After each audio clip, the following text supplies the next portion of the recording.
aqui. E o senhor tem a palavra, então, por gentileza.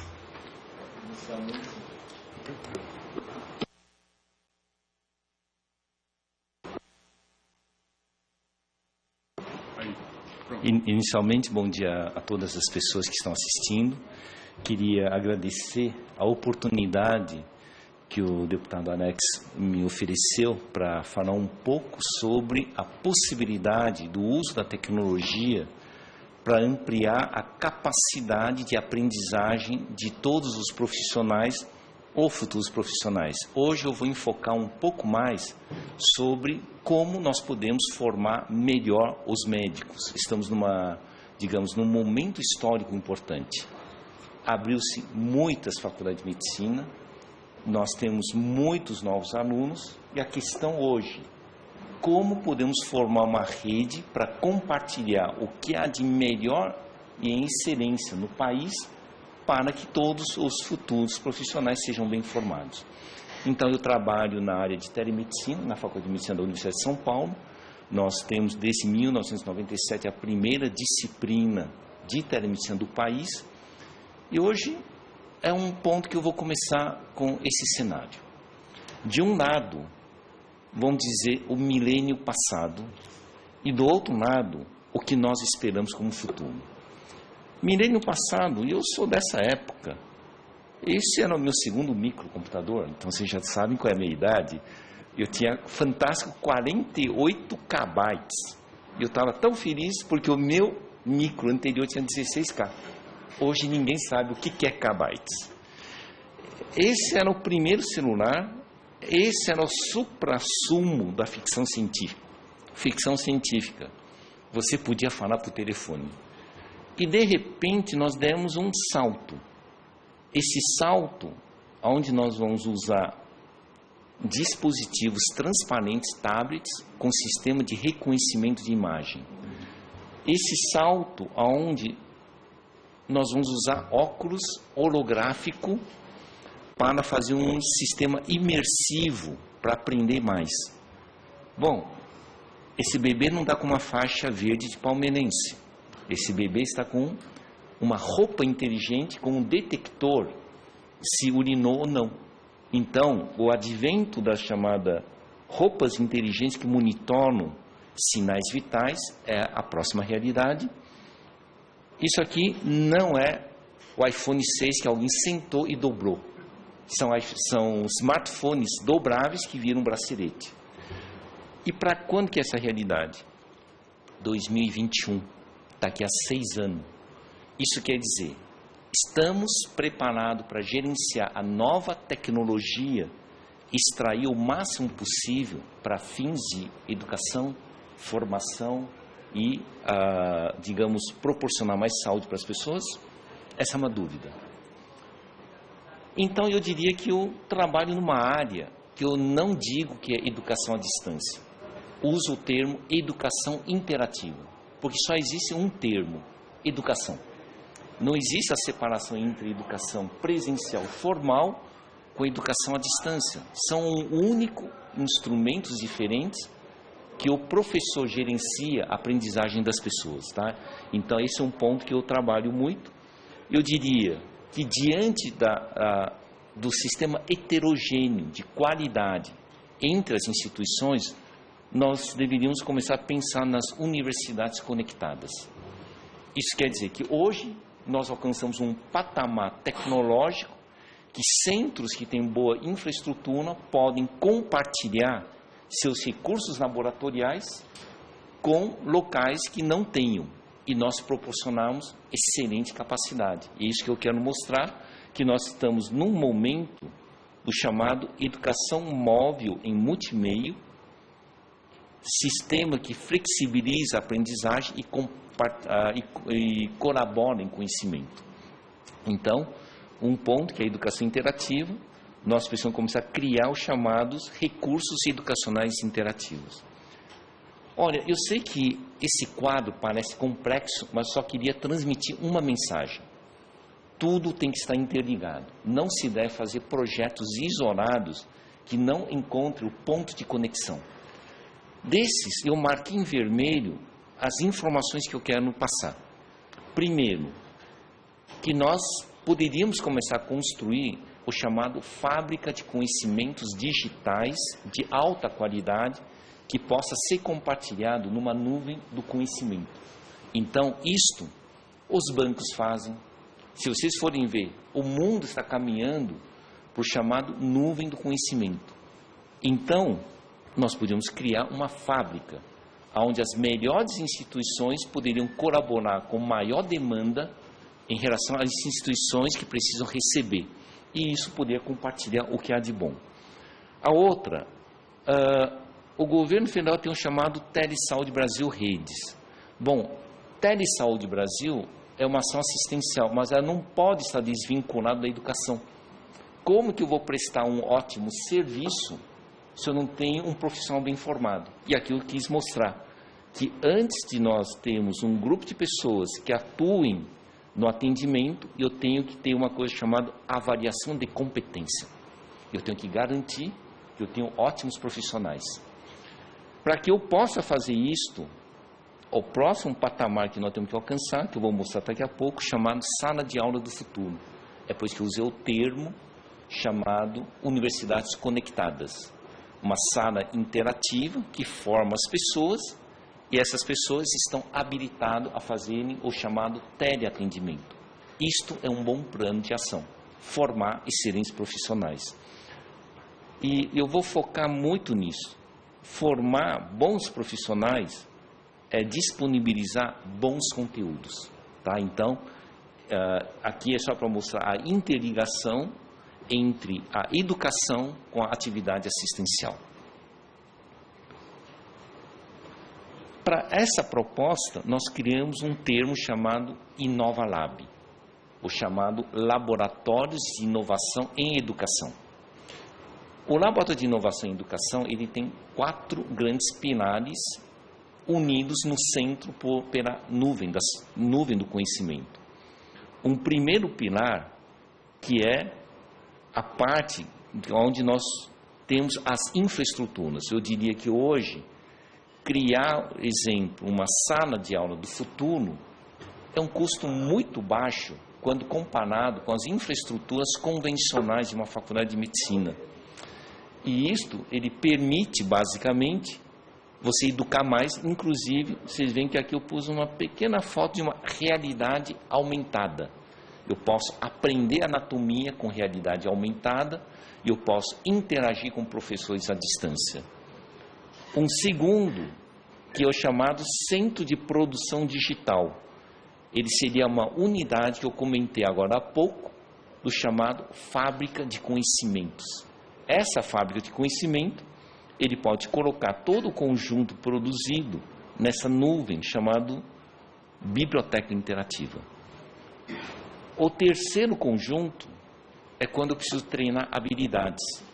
Vão partir de um princípio. Formar um bom médico, um profissional de saúde, não é na teoria. Você tem que entrar em habilidades práticas. Então, o terceiro grande eixo são a construção dos laboratórios de simulação e, por último, avaliar quem é competente. Nós temos, na verdade, uma prioridade de formar pessoas com alta competência. Portanto, nós temos que ter todos os níveis para avaliar o que eles sabem e qual que é o praxis dele.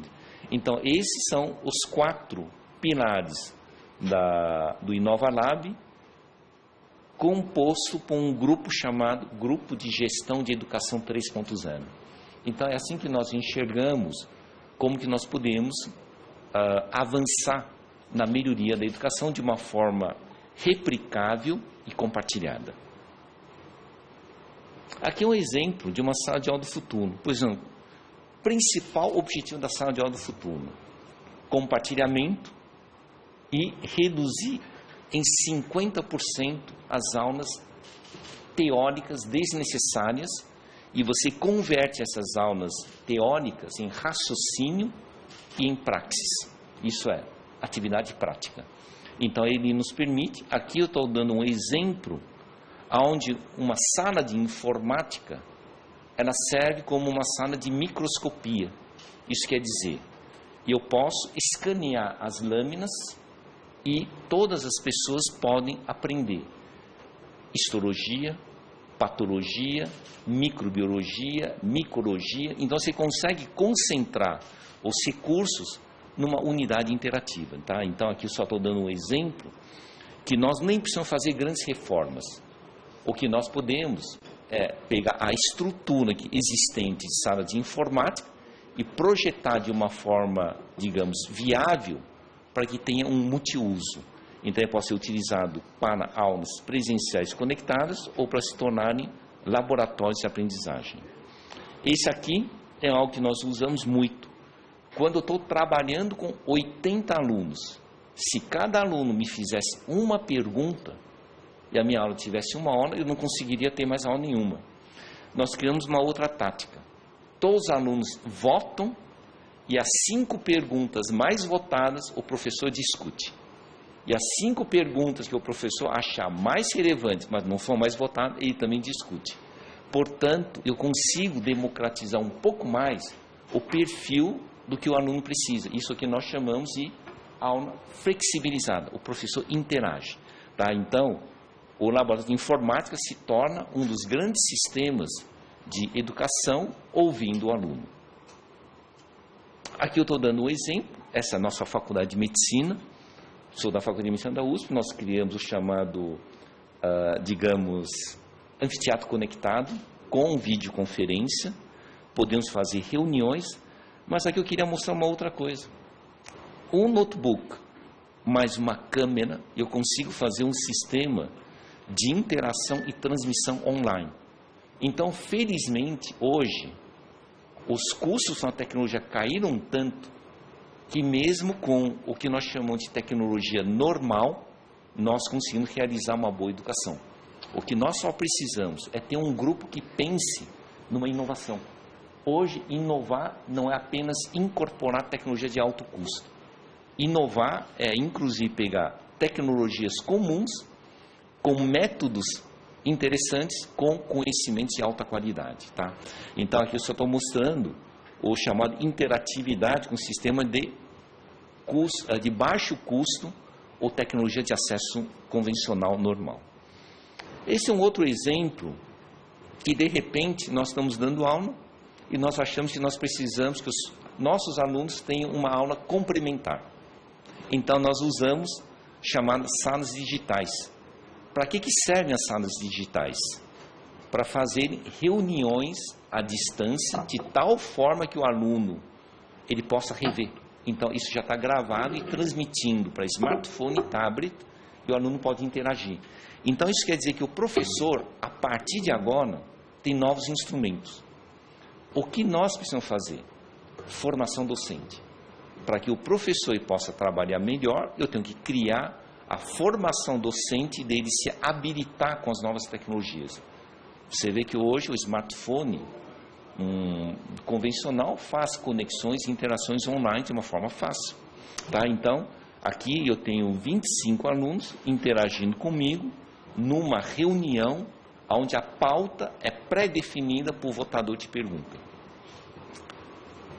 Esse é o exemplo de uso de videoconferências para interações à distância, parte clínica, videodermatoscópio, videoconferência para finalidades, por exemplo, em centro cirúrgico. Então, isso quer dizer que nós podemos interagir e transmitir em centro cirúrgico e várias outras habilidades. Imaginem estudantes em faculdade de medicina que não têm a vivência nem de UTI, nem de vários ambientes. As unidades colaborativas fortes, elas poderiam ter esses equipamentos e colaborar com os estudantes nos pontos remotos. Tá? Então, isso nós já fazemos de prática. Então, o que eu estou apresentando de imagem e foto são o que nós usamos de rotina. Isso aqui é a telepatologia. Então, é ensinar os alunos a serem detetive da doença. É um raciocínio. Olha, a Faculdade de Medicina está falando desde 2003 até hoje. Esse aqui é uma sessão que estava sendo transmitido para Amazonas, Minas Gerais e São José do Rio Preto simultaneamente, foi nessa segunda. Então, foi antes de ontem. A rotina é que nós podemos compartilhar o que nós temos de melhor. E um serviço de verificação de óbito, a Faculdade de Medicina da USP tem a maior do mundo. Por quê? Todas a verificação de óbito de causa desconhecida da capital se dirige à Faculdade de Medicina. Aí nós chegamos a uma outra pergunta. Mas 95% das faculdades de medicina no país nunca viram uma telepatologia. Então nós poderíamos compartilhar, tá? Então isso é a técnica de compartilhamento. Aqui eu só quero mostrar, esse aqui é o nosso laboratório de microscopia de patologia. Alguém vai perguntar, cadê os microscópios? Não tem mais o microscópio. Por quê? Hoje a moderna patologia e microscopia já não usa ocular, ela usa um visor. Esse aqui são os nossos scanners de lâminas. Isso quer dizer que nós podemos escanear todas as lâminas e o aluno tem uma formação igual à de microscopia. Imagine que as faculdades de medicina, a manutenção que elas têm com a compra e manutenção de microscópio, mas o principal são as lâminas. Se eu tenho 80 alunos, eu tenho que ter 80 lâminas iguais. E isso, em geral, não se consegue. Com a nova técnica, digamos, esse aqui é um scanner de lâmina para 250 lâminas. Podemos formar os cartuchos, ele vai escaneando, o professor pode interagir, aluno tem a mesma lâmina para ver as dificuldades. Isto otimiza todos os custos, tá? Então, eu juntei que a área de microscopia, que é histologia, patologia, microbiologia, micrologia, tudo isso pode ser convertido numa unidade interativa. Então, vamos chamar que a universidade conectada em medicina ou faculdade conectada, ele só precisa ter um aparato tecnológico e que inclusive pode ser tablet. O aluno pode retornar para a casa dele e ainda ficar vendo as lâminas e discutindo com o professor ou com os amigos. Isso aqui é algo que já é antigo. Eu trouxe só para dizer que já está há uma década. Estamos já tentando fazer um esforço para expandir. Nós só não tivemos maior entrada por causa que nós somos limitados aos contatos, aos poucos recursos que se tem. Mas se organizasse para criar uma rede, isso entraria muito bem. Então, o que eu estou trazendo são cases para mostrar fatos concretos que só precisam ser simulados, tá? Então, nós já, é por isso que eu comentei aqui nessa segunda, transmitimos, por exemplo, de novo para a Universidade do Estado do Amazonas. Então, nós já formamos uma rede e a infraestrutura já existe. O projeto que eu queria mostrar também um pouco disso é Homem Virtual. Na verdade, o termo homem virtual foi criado em 2003, quando a palavra homem significava ser humano. Tá? É que mudou, então ficou esse nome. Mas o nome correto é ser humano virtual, porque tem o homem virtual, a mulher virtual, bebê virtual, embrião virtual, que é usar o poder da comunicação visual para explicar coisas interessantes. Isso ele serve para formação, desde o ensino fundamental 2, ensino médio, graduação de medicina e médico especialista. Eu vou dar um exemplo do que é homem virtual. Então, por exemplo, estou ensinando como que é uma marcha normal, quais são os músculos que são ativados em cada fase da marcha. Isto, por exemplo, eu posso ensinar muito bem, porque eu quero explicar para alguém que tem uma deficiência física por uma amputação, quais são os músculos que estão envolvidos na marcha para que ele coopere comigo na reabilitação. Tá? Então, esse é um homem virtual. Exemplo, outro. Fantástico aquela ideia. Como que um médico consegue, naquele rabisco que aparece no ECG, saber como está o meu coração? Aqui nós mostramos que o coração, o seu feixe nervoso, ele é como um disparo de implosão. Então tem uma fase que o impulso elétrico vai percorrendo para fazer a contração em parte específica do coração, para que tenha um efeito bomba. E é isso que é registrado no ECG. Aqui é a parte atrial Você vê que está bem aqui, ele vai começar a estimular a parte ventricular e vai formar essa onda. Então, quando o médico olha a curva da onda, ele consegue dizer a câmara atrial como que está, câmara ventricular como está e como está a recuperação elétrica. Aí eu fiz uma coisa um pouco mais divertida para vocês. Peguei esse coração, imprimi ele numa impressora 3D, inclusive com feixe nervoso, com as válvulas.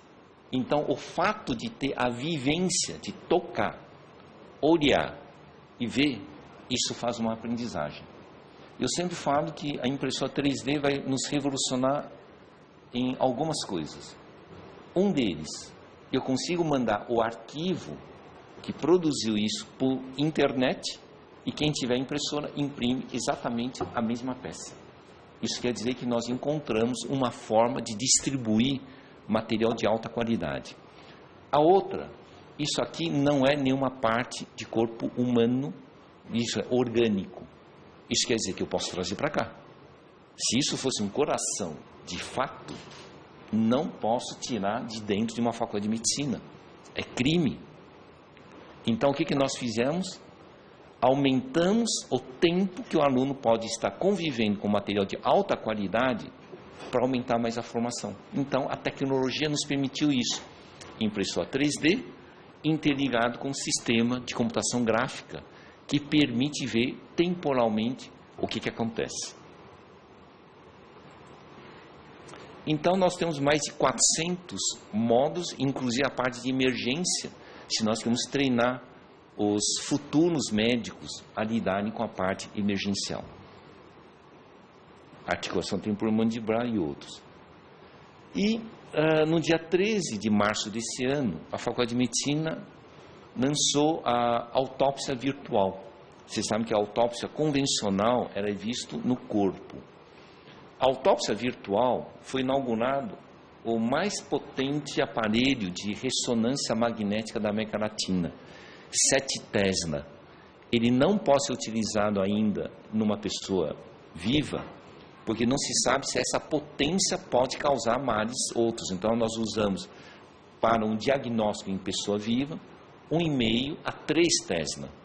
Esse é 7. Então, é para um falecido. Qual que é a grande vantagem disso? Eu posso reconstruir e posso imprimir. Então, pela primeira vez na história da medicina no país, alcançamos a possibilidade de imprimir órgãos patológicos para que o aluno entenda o que é aquela doença e o que está causando, por causa da possibilidade de nós usarmos uma ressonância alta potência. O que seria uma pena? Isso está dentro de uma instituição e não ser compartilhado, uma vez que tem impressoras de alta qualidade, uma vez que nós podemos reconstruir e transmitir à distância pela internet. Tá? Então, aqui eu estou mostrando também a infraestrutura que se tem. Podemos criar a chamada bibliotecas de imagem radiológica com comentários.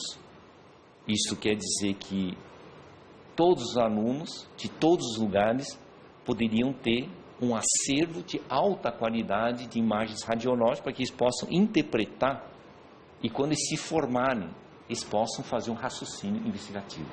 Tá? Então, isso aqui é a parte da radiologia. Esses aqui são os exemplos de 2 impressoras que nós temos. Certamente existem vários tipos de impressoras. Tem até impressoras que imprimem aço e titânio. Nós usamos quando nós queremos produzir próteses, né? Mas essa que eu trouxe, essa impressora é de resina líquida. Então, na verdade, é um líquido, projeta raios UV, endurece e ele vai puxando. É a mesma teoria daquela massa de obturação que os dentistas usam, só que em vez de ser líquido, é uma massa, mas é por raios UV. E esse é uma impressora de baixo custo, se vende em Walmart. Impressora 3D hoje se vende em Walmart, Americanas, se vende em supermercado. A pergunta nossa, estamos prontos para usar um instrumento que se vende em supermercado para aumentar a qualidade de aprendizagem? A resposta que eu diria para vocês, É possível. O que nós precisamos é organizar uma ação de distribuição concentrada nesses conhecimentos, tá? Então, isso aqui é uma impressora de filamento de plástico. Aqui é um exemplo que eu estou pondo pelve feminino, pegamos a computação gráfica e mandamos imprimir. O aluno, então, por exemplo, esse em especial, pedimos para ele imprimir com colo de útero mais realçado. Por quê? Eu quero que o aluno aprenda aonde que o HPV pode atuar, gerando câncer de colo uterino, aonde pode fazer a coleta dos materiais para o Papa Nicolau correto. Isto, ele gera uma prevenção, inclusive, de câncer de colo uterino. Então, nós conseguimos produzir muitos conteúdos que fortalecem esse aprendizado. Esse aqui é o que vai a esse coração, que pode ganhar uma vida, né? Eu posso unir smartphone, computador, juntamente com peça 3D. O mesmo coração. Posso girar, posso aumentar. Isso que nós chamamos de experiências vivenciais com o que a pessoa tem. Tá? É por isso que eu comecei a minha fala dizendo que nós estamos entrando na era da educação móvel. Em 3 anos, tudo que é tecnológico, em tablet, smartphone, roda tudo. Tá? O que nós precisaríamos nesse momento são de conteúdos. Esse é o coração, só para garantir que não era só foto, ainda resolvi trazer fisicamente para vocês verem que ele existe. Esse aqui, cérebro com a base da vascularização do cérebro. Esse é o chamado polígono de Willis. Ele que evita com que nós tenhamos isquemia. Aí o pessoal, para os alunos, quase nunca veem isso, eles me perguntam, o que é o polígono de Willis? É o rodoanel de São Paulo, só que no cérebro. Então, o sistema de circulação de sangue que dá uma sustentação. O aluno, ele nunca vê. Quando você imprime a impressora 3D, vai dizer, fantástico, nunca vi isso, eu tinha que imaginar que tinha. Então, isto é aumentar a precisão. Olha só, esse outro, isso aqui que nós fizemos, isso aqui é de um atlas. A verdadeira forma dos órgãos do abdômen é essa. Mas eu posso fazer, distribuir, de tal forma que o aluno, ele possa pensar. Por exemplo, quem tem aquela doença barriga d'água, xistossomose, em geral ele tem uma hipertensão portal, que vai afetar aqui. Aí, uma pessoa começa a vomitar sangue, ou a evacuar sangue. Ele vai deconar. Com isso, não. Eu consigo mostrar que, na verdade, existe um sistema venoso que vai até aqui, entre estômago e o esôfago, e ele forma varizes. E aqui tem o plexo hemorroidário. O que acontece?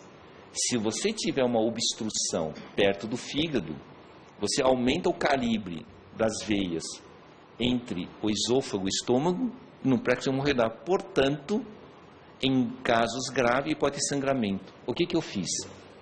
Fiz o meu aluno não mais deconar. Ele raciocina. Esse é o bom médico. O bom médico não decona. Ele apenas entende e ele se torna um ótimo detetive para tentar descobrir as causas. Então, isso é só para dizer que ele tem um gabarito para revisar o raciocínio dele. Tá? Isso aqui eu trouxe para mostrar que a impressora 3D não serve só para educação. É por isso que eu falei sobre, inclusive, a questão de próteses sob medida. Oi? Personalizado. Personalizado. Por exemplo, só na Faculdade de Medicina, no HC, temos 120 pessoas em fila de espera por uma cranioplastia. Cranioplastia é o seguinte, a pessoa perdeu parte do osso e ficou com uma parte exposta. A maioria das pessoas pensam que é estético. Não é. Sabiam que as pessoas que têm uma perda óssea têm uma queda da capacidade funcional do cérebro? Olha, chega a perder entre 20% e 50%. Algumas pessoas chegaram e perguntavam, mas me conta uma coisa. Como é que uma pessoa que tem todos os neurônios Só porque perdeu uma parte do osso do crânio, pode ficar menos capaz. O que tem a ver osso com cérebro?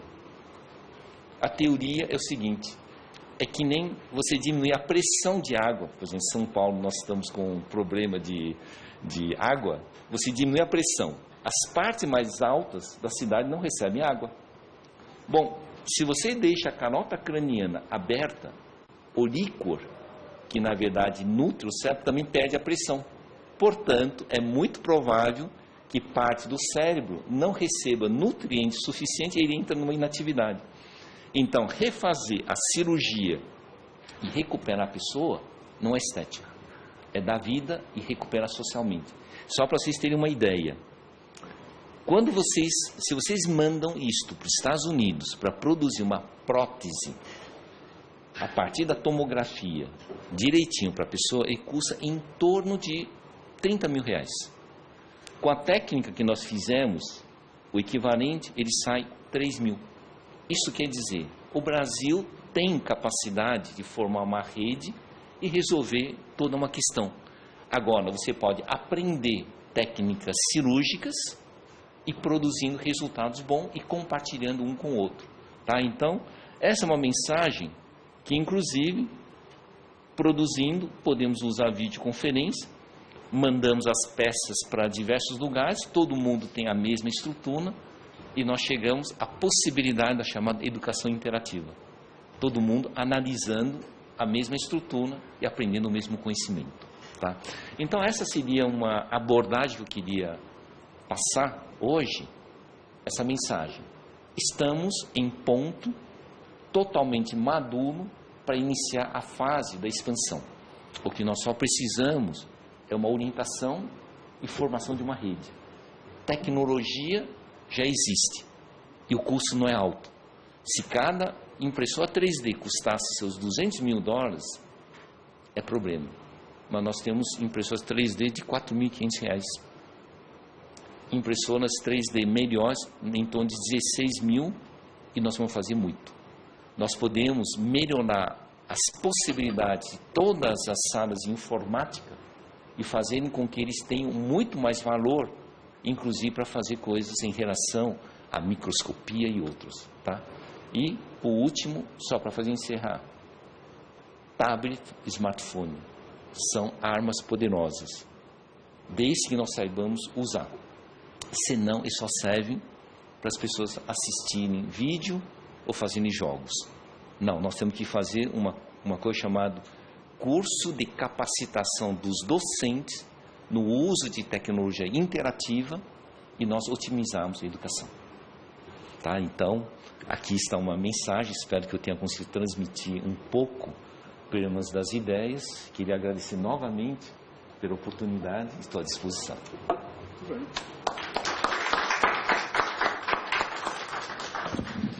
Parabéns, professor. Tchau.